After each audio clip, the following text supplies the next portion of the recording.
नमस्कार दोस्तों, कैसे हैं आप लोग? मौज आ रही हैं? आय हाय, क्या कह दी भला। और बताओ भाई, क्या मौज आ रही है आपकी? सब फुल बढ़िया चल रहा है, हैं? एकदम खुल के खेल रहे हो आप सभी? बहुत बढ़िया।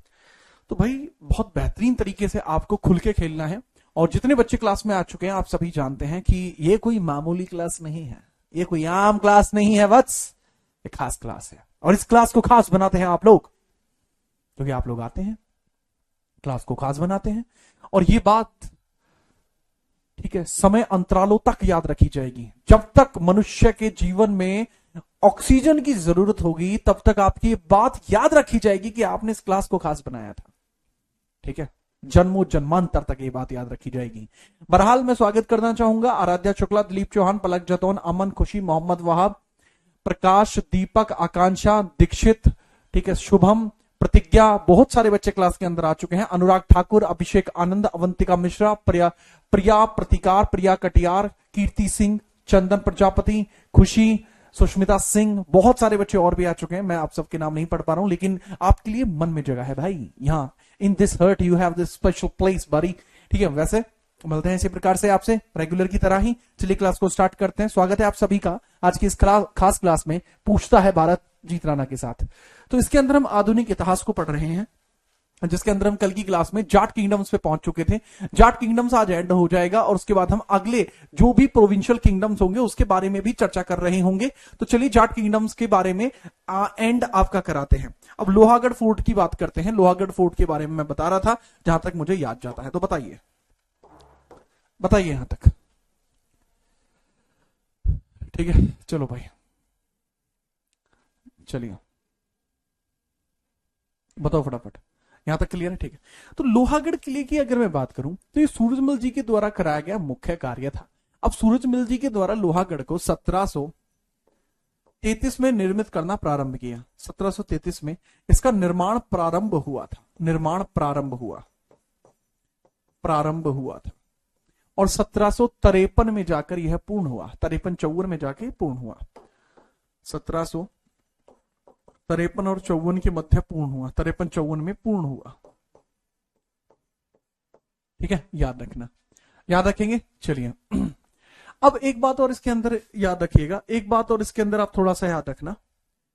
बताइए सर, याद क्या रखना है? कि ये राजा कब बने हैं। ठीक है, देखो अभी मैंने आपको बताया कि सूरजमल जी अभी प्रशासन को संभाल नहीं रहे, तो इनका राजा की भांति कार्यकाल कितना रहा है वो आप यहां देख सकते हैं। राजा की भांति कार्यकाल क्या है, इनका शासनकाल किस प्रकार से चला है। सूरजमल जी का शासनकाल, सूरजमल जी के शासनकाल की शुरुआत होती है 1756 में, जो लास्ट करेगा 1763 तक। 56 से लेकर 63 के बीच में ये राजा रहे हैं। इनके कई सारे उपनाम भी हैं, तो चलिए इनके उपनामों की बात करते हैं। बहुत सारे लोग इनको जाट ओडिसी बोलते हैं। इनके उपनाम देखिए, उपनाम। ठीक है, इनके उपनाम देखेंगे। सबसे पहले जाट ओडिसी, जाट ओडिसी। ओडिसी यानी अफलातून, जाटो के अफलातून, जाटो के प्लेटो। ठीक है, जाट ओडिसी, जाट प्लेटो, जाट्स प्लेटो, प्लाटो। तो इनको जाटो का प्लाटो, प्लाटो, जाटो का अफलातून, अफलातून बोलते हैं। अफलातून बोलते हैं। आपने सुना हो कि जो जाटों की जन्नी हो वो वीर जना करती है, और तलवार हो सूरजमल सी वो दिल्ली फतह करती है। तो ये आपने सुनी होगी लाइन। तो वो बेसिकली इन्हीं को कोमेमोरेट करते हुए वो लाइन है। तो आई गेस कि आप वो बात समझ पाए होंगे। इनके द्वारा किए गए महत्वपूर्ण भूमिकाएं कहां कहां निभाई गई हैं। इनके महत्वपूर्ण कार्य, महत्वपूर्ण इनके रिलेटेड बिंदु, important works, important works, important works, important works की बात करते हैं। ठीक है, चलिए इन इंपोर्टेंट वर्क्स की बात करते हैं। अब इंपोर्टेंट वर्क्स के अंदर बेटा सबसे इंपोर्टेंट बात कि जब 1761 में अहमद शाह अब्दाली को भगाया था। 1761 में अहमद शाह अब्दाली को भारत से बाहर भगाया। अहमद शाह अब्दाली को, अहमद शाह अब्दाली को, अब्दाली को पानीपत के तृतीय युद्ध के बाद दिल्ली से भगाया। पानीपत तृतीय युद्ध के बाद दिल्ली से भगाया। ये दिल्ली में रुकने के बारे में सोच रहा था कि दिल्ली में रुक जाता हूं। इसने मराठों को हराया था ना अहमद शाह अब्दाली ने यहाँ पे, तो इसने सोचा कि मैं ही रुक जाता हूं। लेकिन यहां पर था क्या बच्चे, यहां पर जो है सूरजमल जी थे और इन्होंने अहमद शाह अब्दाली को भारत से भगाया। ठीक है, युद्ध के बाद भगाया था, दिल्ली से भगाया, दिल्ली से भगाया था, भगाया था। तो सबसे इंपॉर्टेंट काम तो भाई इनका यही है, जिसके वजह से इनको आज भी याद रखा जाता है, आज भी इनको याद रखा जाता है। मेरे ख्याल से आप ये चीज तो कम से कम याद रखेंगे, ये चीज तो कम से कम याद रखेंगे। अब एक और चीज, 1763 में इनके ऊपर एक हमला किया जाता है। एक पेशेवर कातिल था, ठीक है, रुपए लेके हत्या किया करता था। हिंडन नदी के पास शादरा में ये अपने रात में एक शिविर में रुके हुए थे। नाजिब उद दौला नाम के आदमी ने इनको खंजर मार दिया। वो खंजर जो है डैगर, डैगर यानी खंजर, जो मारा इनको यहाँ पे लगा। उसके बाद ये काफी दिन पीड़ित रहे उस चीज से। उसके बाद ये लोहागढ़ किले में आ गए और वो जो बीमारी थी वो ठीक नहीं हो पाई। उस खंजर की वजह से इन्फेक्शन हो गया पूरी बॉडी में, जिसकी वजह से इनकी डेथ हो जाती है। तो इनके बारे में याद रखना, ठीक है। 1763 में 1763 में ठीक है, इनकी रात्रि शिविर में आक्रमण किया था नाजिब उद दौला द्वारा। आक्रमण, वहां घायल हुए थे नाजिब उद दौला, नाजिब उद दौला द्वारा आक्रमण, नाजिब उद दौला द्वारा आक्रमण किया गया था। जहां ये घायल हुए, जहां वो घायल हुए और घायल होने के पश्चात ये वापस लोहागढ़ आ गए। घायल होने के बाद ये लोहागढ़ आ गए और लोहागढ़ में, लोहागढ़ कहां पे बाबू, भरतपुर में है, भरतपुर में है। और लोहागढ़ आने के पश्चात, लोहागढ़ आने के पश्चात 25 दिसंबर 1763 में ये अमर हो गए, यानी इनकी मृत्यु हो जाती है, मृत्यु, डेथ। ठीक है बाबू, इतना आपको याद रखना है, ठीक है। चलिए बहुत बढ़िया। कहानी तो बाबू समझ में आई बात, ये कहानी थी, ठीक है। सुपारी किलर था, हाँ, ये जो था नाजिब उद दौला था, मुगलों का सुपारी किलर था। मुगलों के लिए असैसिनेटेड मर्डर करा करता था, तो याद रखना। मुगल्स के लिए असैसिनेटेड मर्डर किया करता था, तो याद रखना। नोट होते ही बता दीजिए, फटाफट से, फटाफट से बता दीजिए।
क्लियर?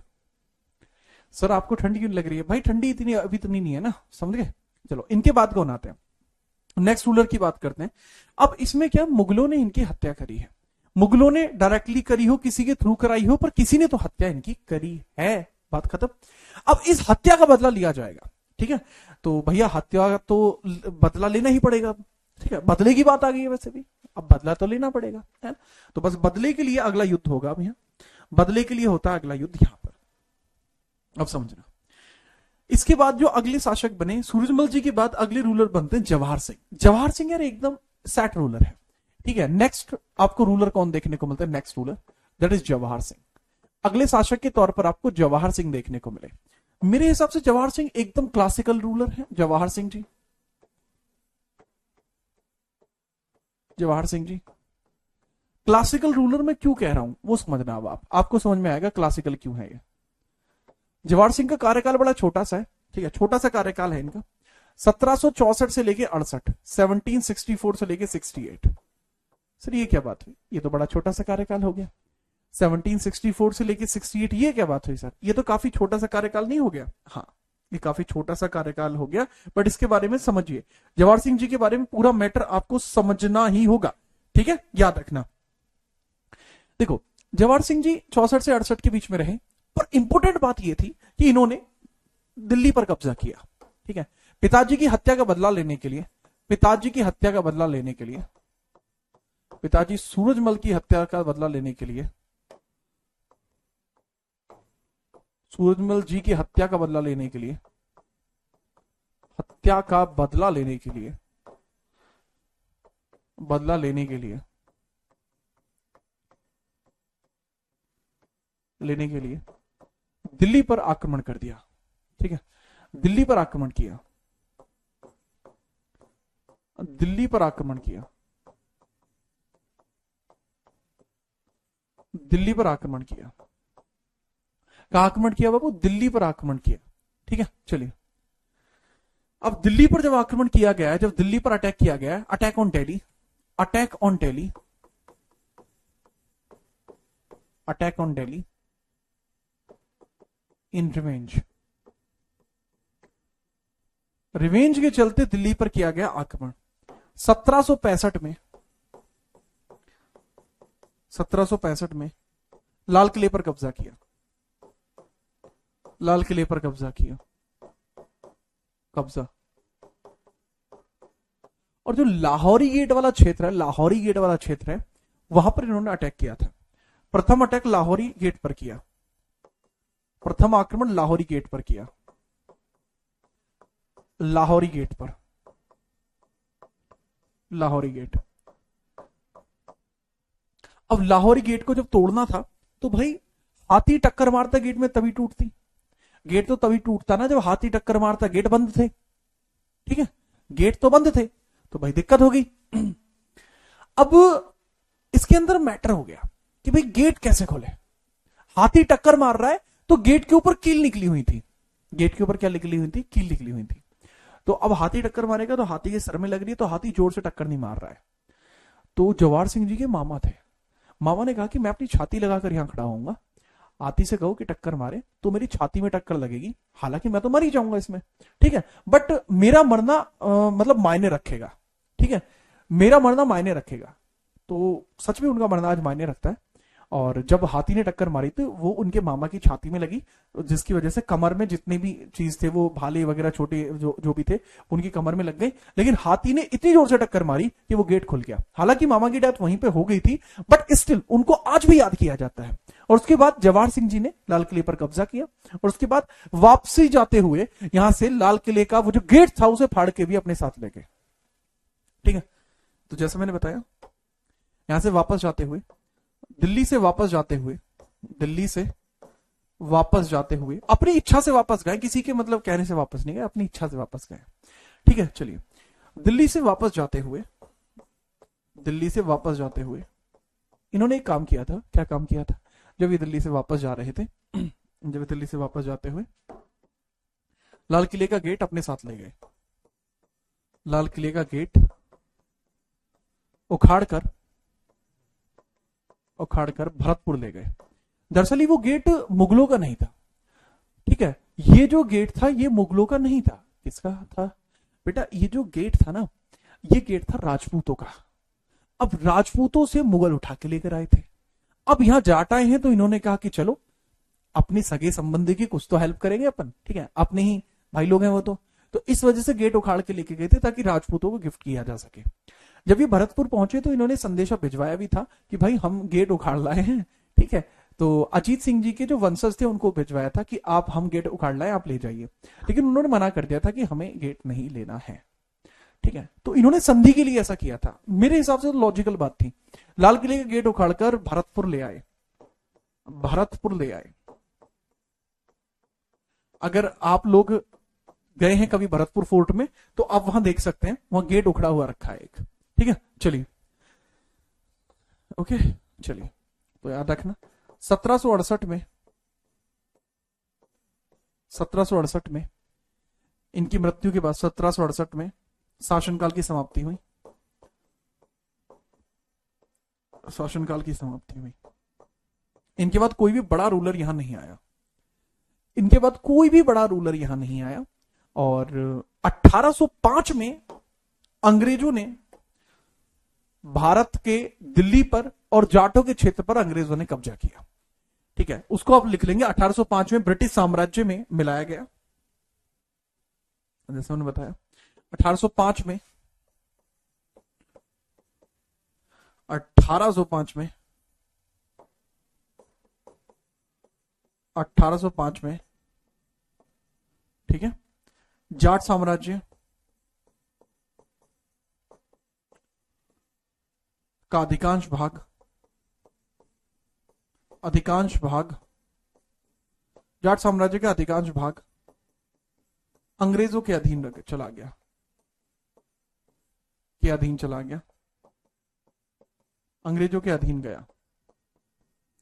पूछा जा सकता है कि जब अंग्रेजों के अधीन जाट साम्राज्य शामिल हुआ था, ठीक है, जब अंग्रेजों के अधीन जाट साम्राज्य शामिल हुआ था तो जाट चीफ्टन कौन थे? वो थे रणधीर सिंह, रणधीर सिंह। इस समय, इस समय, ठीक है, जो इस समय जो जाट, इस समय जो जाट राजा थे दैट वाज रणधीर सिंह, वो थे रणधीर सिंह, ठीक है। चलो, रणधीर सिंह, रणधीर सिंह,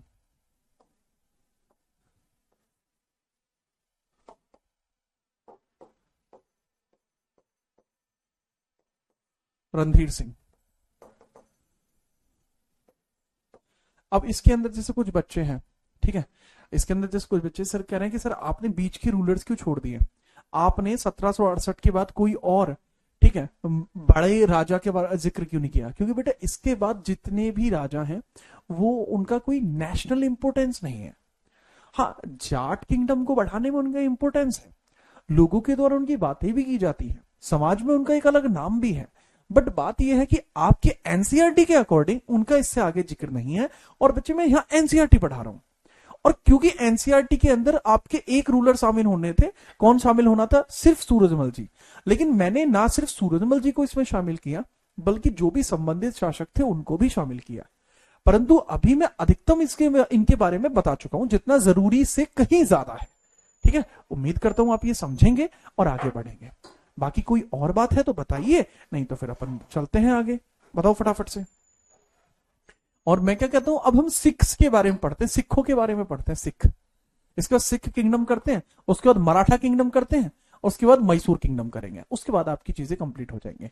सिख इसलिए पढ़ा रहा हूं क्योंकि वो थोड़ा जानना जरूरी है। सिख किंगडम आपका आज और कल 2 दिन में खत्म होगा, उसके बाद मराठा एम्पायर भी 2 दिन में खत्म होगा, और उसके बाद मैसूर एम्पायर 1 दिन में खत्म होगा। तो 5 दिन में आपकी यूनिट खत्म होगी। मुझे पता है मैं आम तौर से थोड़ी धीमी गति से हूं, इसके पीछे का कारण आपको यह लग रहा है कि मैं धीमी गति से हूं, पर यह सोचो कि मैं पढ़ा कितना रहा हूं, वो तो समझिए।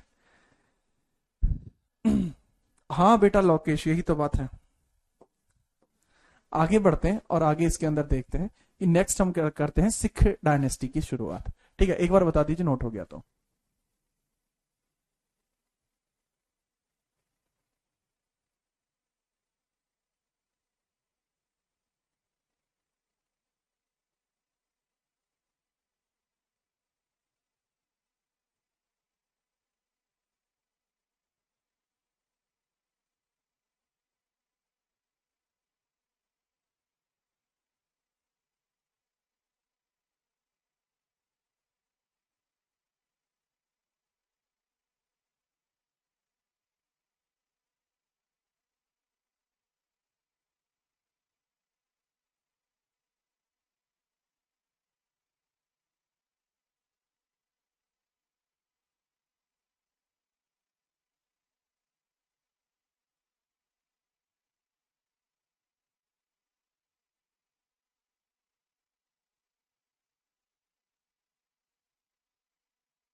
हाँ जी, लिख लिया सर। हम्म। हम्म। अच्छा, पाड़ के जो लाया था रे दिल्ली के कुआड़ू से, दादा महाराज के यहाँ पोते ना करो। ये अभिषेक मीना लिख रहे हैं। देखा, मैंने पढ़ लिया, ये तुम पढ़ी बात समझो। जिस हिसाब की लिपि बेटा आपने लिखी थी ना, ये मुझे ही पता है कि मैंने कैसा पढ़ी है। जो लिपि आप लिख रहे हो यहाँ, मोहन जोदड़ो में ऐसी लिपि नहीं लिखी हुई जैसी तुम लिख दे रहे हो यहाँ। चलिए, अब हम सिख डायनेस्टी के बारे में थोड़ा सा जिक्र करते हैं। और सबसे पहले आपको सिख धर्म को समझना होगा, उसके बाद अब सिख साम्राज्य को समझेंगे। पहले हम सिख धर्म को समझेंगे, उसके बाद सिख साम्राज्य को समझेंगे। ठीक है, नोट करिए फटाफट से। सिख साम्राज्य, सबसे पहले सिख धर्म। सिख धर्म, सिख रिलीजन की बात करते हैं। सिखिज्म, जो आपने सुना होगा ना, सत श्री अकाल। तो सत श्री अकाल कैसे बना? व्हाट इज द टर्म सत श्री अकाल है क्या? क्यों लोग सत श्री अकाल कहकर एक पवित्र शब्द की कल्पना करते हैं? इसके पीछे क्या कारण है? किसके द्वारा सत श्री अकाल शब्द को बनाया गया, उसके बारे में हम बात करेंगे। ठीक है, ओके जी हाँ। तो सिख धर्म की स्टार्टिंग जो होती है, जन्म होता है बेसिकली किसका? गुरु नानक साहब जी का। गुरु नानक साहब जी के बारे में फटाफट से आप लिखना शुरू करेंगे बिना परेशानी के। ठीक है, बिना परेशानी के गुरु नानक साहब के बारे में आप जो है लिखना शुरू करेंगे। मेरे ख्याल से आपको कोई दिक्कत इसके अंदर नहीं आनी चाहिए। जन्म कब होता है, इनके बारे में सारी की सारी चीजें हम जानेंगे। ठीक है, सबसे पहले इनके बारे में थोड़ी जानकारी। इस टर्म का मतलब क्या? What is the meaning of this term? Sikh का मतलब क्या? Someone who wants to learn, सीखने वाला। सीखने वाला सिख कहलाता है, लर्नर। सीखने वाला कैसा कहलाता है बाबू? सिख। इसको इंग्लिश में लिख सकते हैं बाबू आप, लर्नर। कोई ऐसा व्यक्ति है जो सीखना चाहता है तो उसको हम सिख बोल सकते हैं। ठीक है, इनका जो मुख्यतः भारत में मुख्य भाग, भारत में मुख्यतः पंजाब में है। पंजाब में है। अच्छा, दो टर्म है, लोग बहुत ज्यादा कंफ्यूज करते हैं। कंफ्यूज क्या करते हैं? कुछ लोग कहते हैं कि पंजाबी है यार वो आदमी, पंजाबी है। कुछ लोग कहते हैं कि वो आदमी सरदार है। कुछ लोग कहते हैं कि वो आदमी सिख है। तो इनमें थोड़ी सी ना अलग अलग बात है। देख भाई, पंजाबी हिंदू भी हो सकता है। देख भाई, पंजाबी क्या बाबू, हिंदू भी हो सकता है। ठीक है, पंजाबी तो हिंदू भी हो सकता है या कोई अन्य धर्म का भी हो सकता है। हिंदू या किसी अन्य धर्म का भी हो सकता है। सरदार केवल सिख हो सकता है। सिख के अंदर भी कई सारे हिस्से हो सकते हैं। तो दरअसल सिख का ही एक हिस्सा सरदार है। ठीक है, कुछ बौने भी होते हैं, मौने भी होते हैं। मौने, मौने मतलब जो सिख होते हैं बट वो अपने बाल कटा लेते हैं। ठीक है, जैसे अब करण औजला, ठीक है, या बाकी कोई भी बड़ा स्टार, दिलजीत दोसांझ ही सरदार। रीजन, क्योंकि उसने अमृत चखा हुआ है। ठीक है, एक टर्म होता है, ये सिखिज्म में यूज किया जाता है। इनका क्या मतलब है उस सब के बारे में इन डेप्थ आपको अंडरस्टैंडिंग कराई जाएगी। लेकिन इसकी शुरुआत कैसे होती है? शुरुआत होती है 1469 में, जन्म होता है 1469 में। 1469 में जन्म हुआ। 1469 में जन्म हुआ गुरु नानक देव जी का। गुरु नानक देव जी का। गुरु नानक देव जी। सबसे पहला बात कि सर जी, जब 1469 में इनका जन्म हुआ वो कहां पर हुआ था? स्थान। इनके पिताजी का नाम क्या था? इनका डायनेस्टी कौन सी थी? एक बात बताओ सर, ये भी तो हिंदू रहे होंगे पहले। ऑब्वियस सी बात है कि भाई सर, जहां इनका जन्म हुआ है उस क्षेत्र में जो लोग पहले रहते थे वही ये होंगे, है नहीं? भाई जन्म हुआ तो किसी परिवार में ही हुआ होगा। जी सर। तो भाई सीधी बात यह है, जब 1469 में इनका जन्म हुआ तो स्थान कहां पर था? स्थान कहां पर था? लोकेशन। तो सबसे पहले आप लोकेशन लिखेंगे, that was in Pakistan. Location आपको देखने को मिल जाएगी पाकिस्तान के अंदर। पाकिस्तान के अंदर भी आपको जो देखने को मिल जाएगी वो कहां पर देखने को मिल जाएगी वो बताइए। सर, पाकिस्तान के अंदर एक स्थान आपको देखने को मिल जाएगा जिसको कहते हैं दरअसल हम क्या? तोप चले। हाँ बेटा, वो मैं बोल नहीं सकता, दिक्कत ये है। ठीक है। That was in Pakistan. Pakistan के अंदर आपको देखने को मिल जाएगा। स्थान क्या था? पाकिस्तान, लरकाना पाकिस्तान। पाकिस्तान, ठीक है। पाकिस्तान के अंदर इनका जन्म होता है। पाकिस्तान के अंदर जो पंजाब था, जो पंजाब उस समय पाकिस्तान में था, वहां इनका जन्म हुआ है। ठीक है जी हाँ, ओके सर। इनके पिताजी का नाम था कालूजी मेहता। इनके पिताजी का नाम था कालूजी मेहता, खत्री वंश के थे। पिताजी का नाम था इनके का कालूजी मेहता, खत्री वंश के थे कालूजी मेहता। कालूजी मेहता, कालूजी मेहता का जो वंश था वो खत्री था, खत्री डायनेस्टी, खत्री वंश का था। ठीक है, खत्री, खत्री, ठीक है, याद रखना। ननकाना साहिब, जी हाँ, ननकाना साहिब तलवंडी पाकिस्तान, पाकिस्तान पंजाब। ठीक है, ननकाना साहिब, ननकाना साहिब तलवंडी पंजाब, तलवंडी पंजाब, यहां पर इनका जन्म हुआ था, ननकाना साहिब। ठीक है, चले, क्लियर सी बात है जी सर। माता जी का नाम क्या था? माता जी, माता जी का नाम बताइए सर, लिखिए, माता जी का नाम लिखेंगे। इनकी वाइफ का नाम भी आपको लिखना पड़ेगा। माता जी का नाम जो है वो है तृप्ता देवी। ठीक है, तृप्ता देवी, तृप्ता,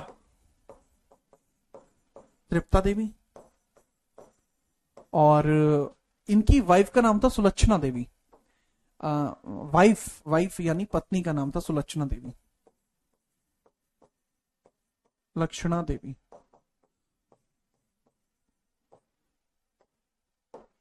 तृप्ता,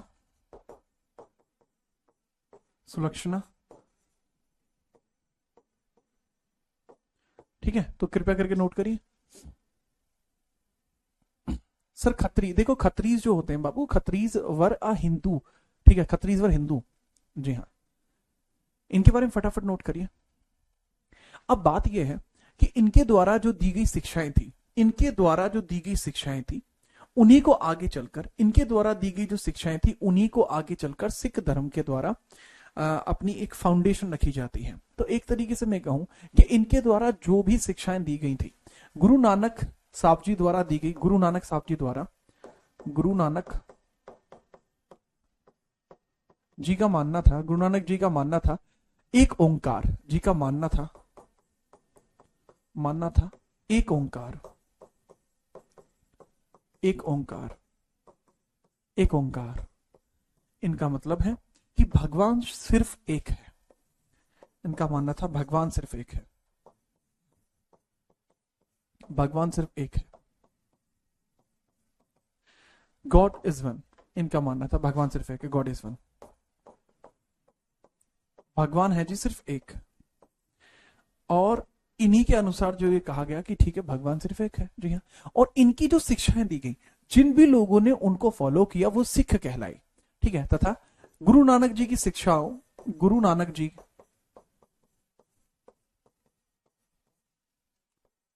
के ज्ञान को, कि ज्ञान को मानने वाले, ज्ञान को मानने वाले, ज्ञान को मानने वाले, मानने वाले लोग सिख कहलाए, सिख कहलाए। क्या कहलाए बाबू? सिख कहलाए। तो आप याद रखेंगे, ठीक है। Persons who followed, persons who followed, persons who followed,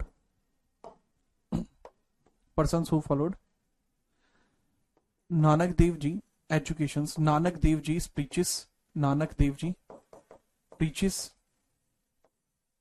Nanak Dev Ji preaches, called as Sikh, called as Sikh, Sikh कहलाए। अब सिख धर्म के अंदर, सिख धर्म के प्रचार की जिम्मेदारी 10 धर्म गुरुओं को दी गई। ठीक है, चलिए,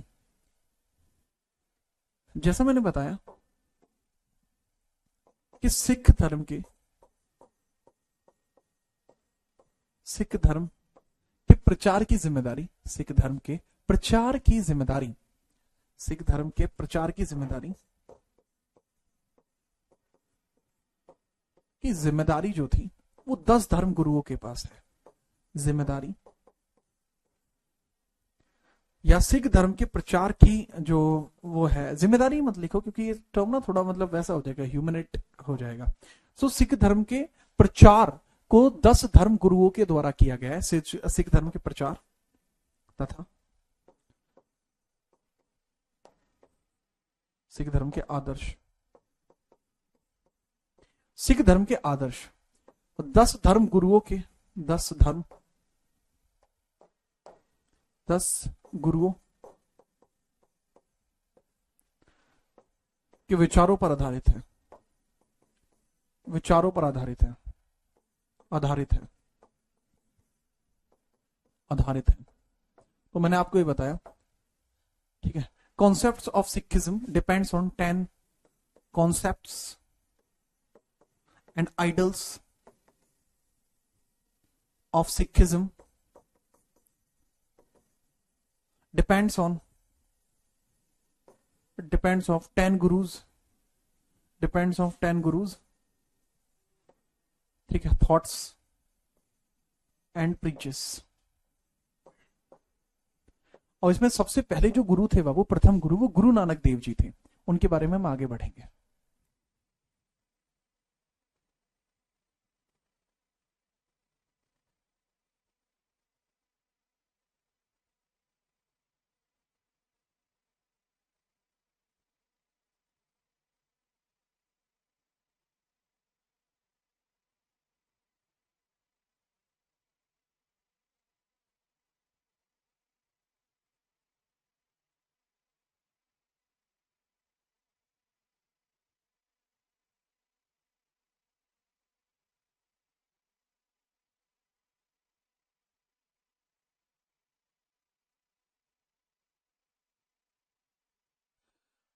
एक बच्चा है जिसका नाम है गुरप्रीत सिंह, जो बता रहा है कि सर इनकी सिस्टर्स भी थी, बीबी नानकी, श्री चंद्र जी, लक्ष्मी चंद जी। बाबू सुनो मेरी बात, अगर मैं पंजाब पीएससी का बैच पढ़ा रहा होता तो मैं जरूर उनके बारे में बताता, परंतु एसएससी के लिए, दिल्ली पुलिस के लिए, जीडी के लिए, रेलवेज के लिए ये पर्याप्त से कहीं ज्यादा है।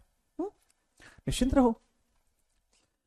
तो एग्जाम में आते हैं सवाल, इसलिए आपको लिखवा रहा हूं, है ना, समझो। लेकिन ये यकीन मानिए कि आपको जो लिखवाया जा रहा है पहले आपको ये याद करना पड़ेगा, उसके बाद आप आगे की चीजों को तब समझ पाएंगे। तो इसमें जो प्रथम गुरु हैं वो कौन है?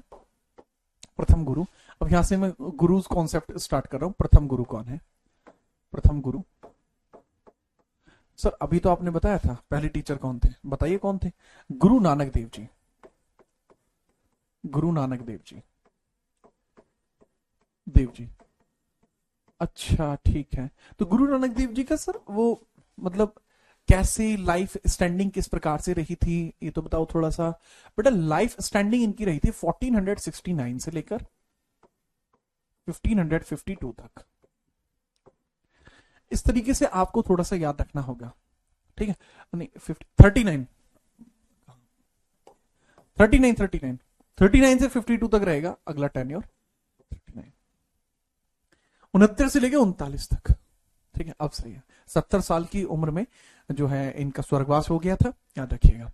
और ये पंचतत्वों में विलीन हो गए थे।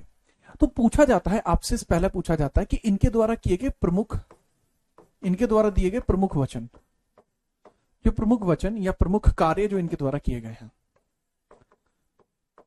कार्य या शिक्षाएं, प्रमुख शिक्षाएं जो इनके द्वारा की गई है, ठीक है।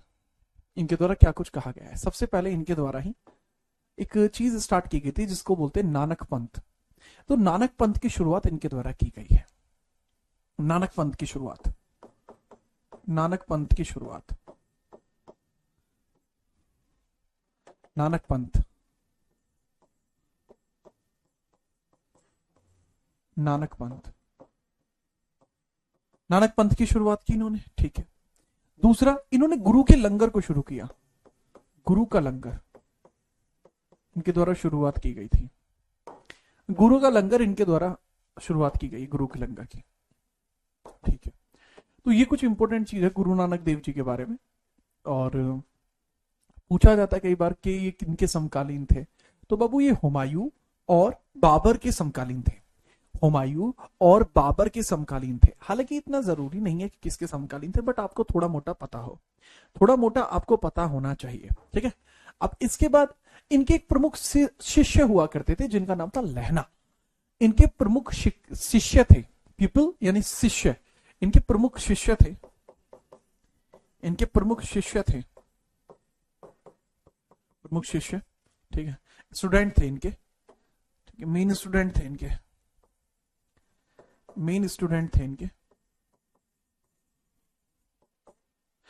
जो मेन स्टूडेंट का नाम क्या था बाबू? मेन स्टूडेंट का नाम था लहना, लहना, लहना। और इनका जो उत्तराधिकारी बनते हैं, जो इनके उत्तराधिकारी बनते हैं वो लहना ही बने थे, ठीक है। तो इनके जो उत्तराधिकारी बने थे, गुरु नानक देव जी के जो उत्तराधिकारी बने, सक्सेसर बने, उत्तराधिकारी बने, वो इनके प्रमुख शिष्य ही बने।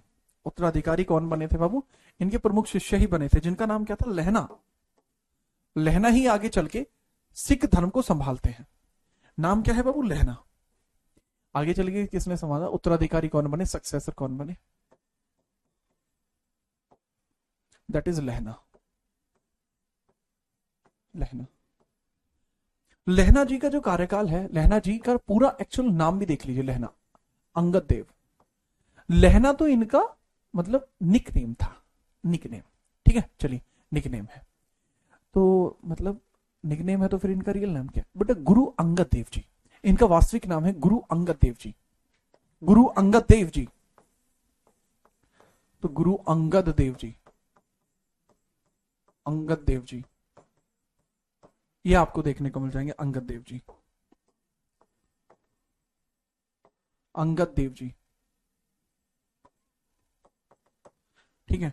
पूछा जा सकता है कि इनका कार्यकाल कितना था? गुरु अंगद देव जी का कार्यकाल कितना था? जैसा मैंने बताया, अभी मैंने गलती से पीछे नहीं लिख दिया था, 52 नहीं लिख दिया था, तो वो इन्हीं के उसकी वजह से लिख दिया था कि इनका कार्यकाल 1539 से लेके 52 रहा है, ठीक है। चलो, इन्होंने सबसे इंपॉर्टेंट काम क्या किया है? इन्होंने गुरुमुखी लिपि की शुरुआत की है। गुरुमुखी लिपि की शुरुआत इनके द्वारा की गई है और गुरु के लंगर को इन्होंने नियमित कर दिया था।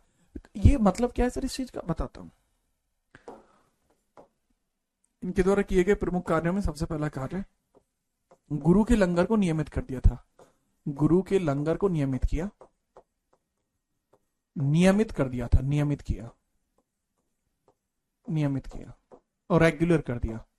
तो इन्होंने गुरु का जो लंगर था उसको नियमित कर दिया। मेड गुरु लंगर, लंगर एज रेगुलर, रेगुलर, गुरु के लंगर को क्या कर दिया? वो रेगुलर कर दिया। दूसरा बाबू, जो गुरु का लंगर था उसको नियमित करने के पश्चात ये भी याद रखना कि इनके द्वारा गुरुमुखी लिपि की स्टार्टिंग की गई थी। गुरुमुखी लिपि, गुरुमुखी लिपि, ठीक है। तो गुरुमुखी लिपि,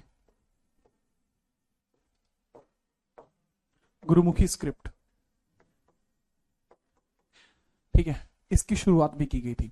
फटाफट जैसे ही नोट हो जाए फटाफट से मुझे बताइए, फिर हम आगे बढ़ेंगे और बिना परेशानी के आगे देखेंगे क्या है, ठीक है। फटाफट बताइए, जब आप समझ जाएं फटाफट से मुझे बता दीजिएगा, ठीक है।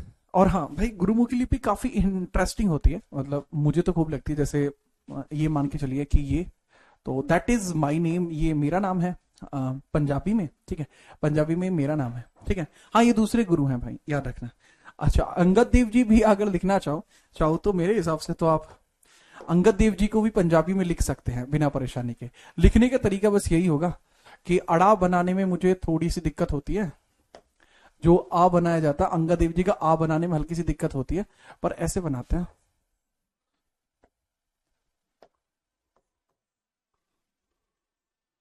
ठीक है भाई। आ बनाने में मुझे दिक्कत है, बाकी जितने भी शब्द है वो मैं बना सकता हूं आराम से। जो दा बनता है वो मुड़ के बनता है, ठीक है। अंगद दा बनता है वो ऐसे एक लेके टिक फिर नीचे जाता है। देव में दा ऐसा ही बनेगा, ठीक है, देव में दा ऐसा ही बनेगा, ठीक है, देव में ऐसे चढ़ेगा खाली। व जो बनता है व, वाह बनाने का जो तरीका है वो ऐसे ऐसे है, जैसे अपने यहां ये बनता है ऐसे ऐसे है, ठीक है। और जो जा बनता है, जा तो आपको बताइए, ठीक है, जा तो ऐसे लिखते हैं, ठीक है, याद रखना। तो ये दिस इज गुरुमुखी लिपि, ठीक है। मुझे पंजाबी पढ़नी तो आती है ही, ऑब्वियस सी बात है, लिखनी आती है, बट कुछ शब्द नहीं बनते, जैसे ये शब्द मुझसे नहीं बनता, ठीक है। हाँ बाकी सारे बनते हैं भाई। ना बनाने का तरीका अलग है, जैसे नानक देव जी के अंदर जो ना बनाते हैं तो वो इस तरीके से बनाया जाता है, ठीक है, याद रखना। चलिए, उम्मीद करता हूं आप ये चीज समझ पाए होंगे, और हम नेक्स्ट बात करते हैं जो तीसरे गुरु हैं उनको, ठीक है। चलिए, नानक पंथ क्या होता है, मतलब कुछ ऐसे लोग जो नानक जी की विद्याओं को मानते हैं, अगर वो एक साथ हम उन्हें कंबाइन कर दें तो दैट विल बी नानक पंथ, ठीक है। चलिए आगे हम बढ़ते हैं। सर कहां से सीखी आपने पंजाबी? देखो, गुरप्रीत नाम का बच्चा है, उससे आप पूछ सकते हो कि मैंने सही लिखा है या नहीं, ठीक है। चलिए आगे हम बढ़ते हैं। गुरु नानक देव जी के बाद लहना, लहना के बाद जो तीसरे नंबर पे आपको देखने को मिलते हैं, थर्ड गुरु की हेडिंग डाल लेंगे अब, तृतीय गुरु, हेडिंग डालेंगे तृतीय गुरु, जिनका नाम है अमरदास। 52 से लेके 74 तक रहे हैं, 52 से लेके 74 तक रहे हैं गुरु अमरदास। नोट कर दिया हो तो फटाफट बताइए। हाँ बहुत बढ़िया, एक बच्चे ने लिख भी दिया, 74 तक रहे। यह जगह है यार, उधर लिखना चाहिए था, तो जगह थी, कोई नहीं। हाँ अमरदास जी के बारे में यहाँ लिख देता हूं।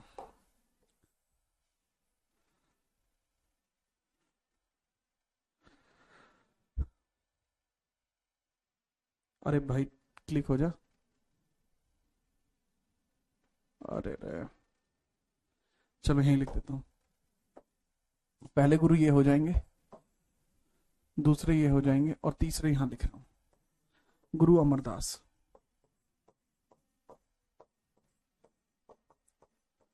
ठीक है, 1552 से लेके 74, 1552 से लेके 74 तक,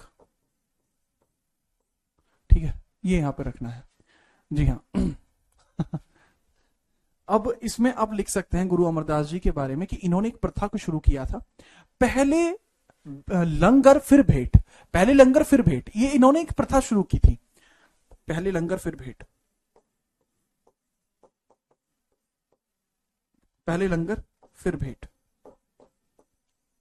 अगर कोई मिलना चाहता है गुरु अमरदास जी से तो उसे पहले लंगर खाना पड़ेगा, उसके बाद ही गुरु अमरदास जी से वो भेंट कर सकता है। इन्होंने एक और इंपॉर्टेंट चीज स्टार्ट की थी, जैसे इन्होंने 22 गद्दियों की प्रथा को स्टार्ट किया, 22 गद्दियों की प्रथा को स्टार्ट किया, ठीक है। चलो 22 गद्दियों की प्रथा को सिख धर्म में स्टार्ट किया, 22 गद्दियों की प्रथा को स्टार्ट किया गया था, प्रथा को शुरू किया गया था, प्रथा प्रारंभ की, ठीक है। 22 गद्दियों की प्रथा इनके द्वारा शुरुआत की गई थी उसकी। अच्छा, दूसरा इनके द्वारा एक और काम किया गया था, ठीक है, कि इन्होंने ना सिख धर्म के अंदर विस्तार किया, ठीक है, सिख धर्म के अंदर विस्तार किया, ठीक है, याद रखना। और जो अकबर है वो गुरु अमरदास जी से मिला भी था, अकबर गुरु अमरदास जी से मिला भी था, ठीक है। तो एक जगह का नाम पूछा जाता है कि इन्होंने कहां तक विस्तार कर दिया था, तो गोविंदवाल, गोविंदवाल एक स्थान है, गोविंदवाल, ठीक है, गोविंदवाल, हाँ गोविंदवाल तक इन्होंने सिख धर्म का विस्तार कर दिया था। गोविंदवाल, गोविंदवाल गद्दी को प्रमुख बनाया था, गोविंदवाल गद्दी को प्रमुख बनाया, प्रमुख बनाया था, गोविंदवाल गद्दी को प्रमुख बनाया।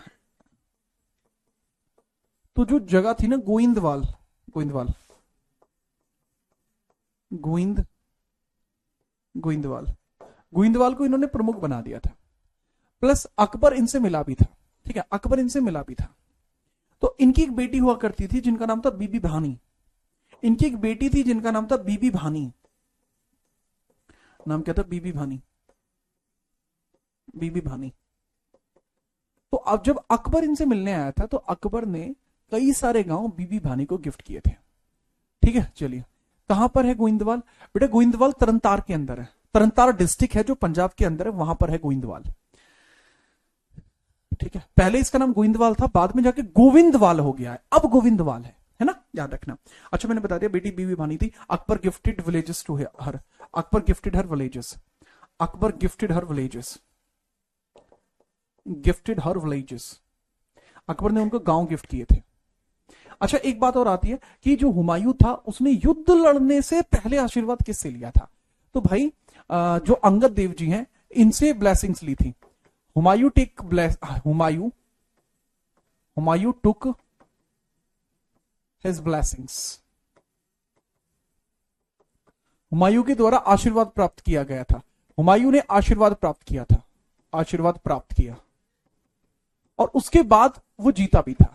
आशीर्वाद कब प्राप्त किया था? 1553 और 55 के बीच में, इस बीच में आशीर्वाद प्राप्त किया था, 53 और 55 के बीच में। ठीक है, चलिए, तो मेरे ख्याल से आप समझ पाए होंगे। गद्दियां, इनको बोलते हैं throne system. 22 throne system, 22 throne system किसके द्वारा स्टार्ट किया गया था? अमरदास जी के द्वारा। तो बाबू ये कुछ इस प्रकार से रहेगा। ठीक है, चलो, वो सुना होगा आपने, तू मैनू लगे हारमोनियम साज, तेरी बीबी रणजीत कौर वर्गी आवाज। तो वो भी अलग ही है भाई। हाँ, नोट कर लेंगे जी। हाँ, आज के लिए इतना ही रहेगा। और बताइए गुरप्रीत, आपको समझ में आ रही हैं बातें? आपके लिए मतलब, क्योंकि आपको, आप रिलीजन के अंदर अगर ट्रस्ट करते हैं, समझते हैं बातों को, तो शायद आपको जो मैं बातें बता रहा हूं वो बाकी लोगों से कहीं अधिक समझ में आ रही होंगी। तो आप बताइए, क्या ये बेहतर है? मैं बस ये आपसे पर्सनल सलाह लेना चाहूंगा। ठीक है, बताइए। सर, अमृतसर की स्थापना, बेटा वो कल होगी। अमृतसर की स्थापना, अमृतसर की स्थापना बाबू मैं कल कराऊंगा। सर, क्या ये पीएससी के लिए इनफ रहेंगी? नहीं बेटा, पीएससी के लिए अलग पढ़ना होता है। आप अपनी स्टेट पीएससी की बात कर रहे हैं, तो मुझे आपके, अगर कोई बच्चा ऐसा है जो उत्तर प्रदेश पीएससी का पढ़ रहा है, वो यहां से पढ़ रहा है, तो उसको फायदा मिल सकता है। लेकिन पंजाब पीएससी के लिए अब थोड़ा पंजाब स्पेशल अलग से आपको पढ़ना पड़ेगा।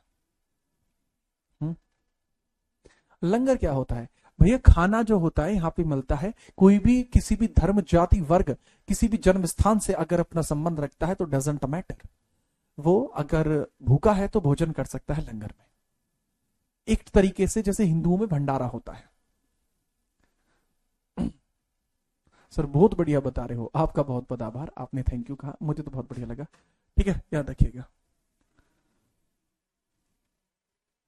अरे, ये इसमें इसमें मैंने गलती कर दी था तेरी की।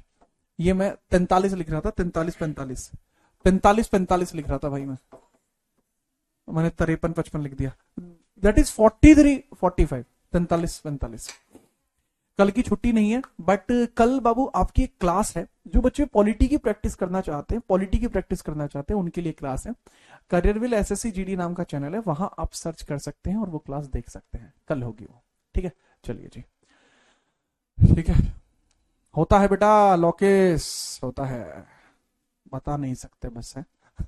अच्छा, दूसरी बात, जो मैंने किंग्स की सीरीज स्टार्ट की है, उसके अंदर सिखों के एक गुरु को भी मैंने शामिल किया है, जो कि राजा भी थे और सिखों के गुरु भी थे।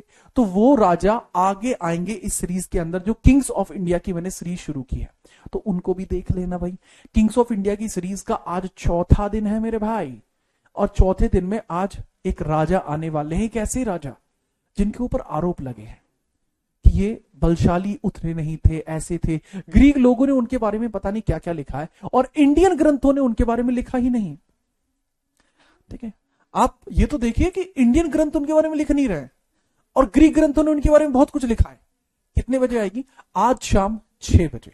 अब से ठीक 3 मिनट के बाद चौथे राजा जो होंगे वो टेलीकास्ट होंगे मेरे इंस्टाग्राम jeetrana.77 पर।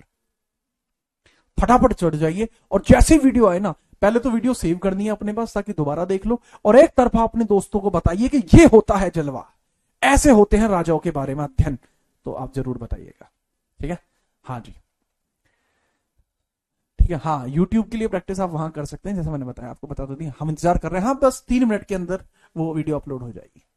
ठीक है, और अच्छे तरीके से आप अपने दोस्तों को बताइए, मित्रों को बताइए, और बताइए कि ऐसे पढ़ते हैं। ठीक है, खैर, मिलते हैं आपसे कल, और उम्मीद है कि आपके लिए जो मैं मेहनत कर रहा हूं, एक दिन वो आपको आपके जीवन में सफल जरूर बनाएगी, और आप जरूर समझेंगे एक दिन कि सर क्या कर रहे हैं हमारे लिए। ठीक है, याद रखना, आपका सिलेक्शन दूर नहीं है, आपका सिलेक्शन जरूर होगा। उसके लिए मैं आपके साथ निरंतर प्रयास कर ही रहा हूं। मिलते हैं कल, तब तक के लिए जय हिंद।